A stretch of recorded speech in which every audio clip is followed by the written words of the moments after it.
في قناة بونا بتيتو عملنا أحلى مربى جزر. شايفين اللون والقوام والفرد وكمان اللمعان، حاجة تحفة. المقادير 2 كيلو جزر، كيلو سكر، مانجاية كبيرة وفانيليا. قشرنا الجزر وقطعنا المانجا وهنبدأ ان احنا نبشر الجزر. هنختار المبشرة المتوسطة، ولا ناعم قوي ولا خشن قوي. بشرناه، شايفين شكله جميل ازاي. هنبدأ بقى ان احنا نحطه في بولة ونضيف عليه السكر ونقلبه كويس، وهنسيبه لتاني يوم بالسكر ده. هنحط على وشه برضو شوية سكر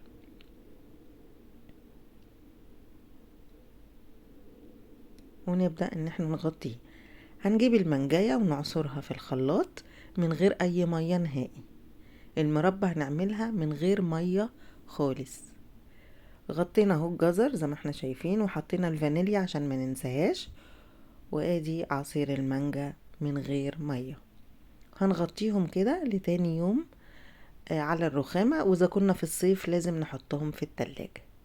تاني يوم بقى بصينا على النتيجة، لقينا ان مية الجزر نزلت مع السكر واديتنا سائل. هو السائل ده اللي هنسويه فيها. هنجيب حلة ألمونيا. الحلة الألمونيا في المربات بتبقى أحسن بكتير، مش هتلزق منك، مش هتتلسع، ويدوب الجزر يستوي. هنبدأ ان احنا نضيف عصير المانجا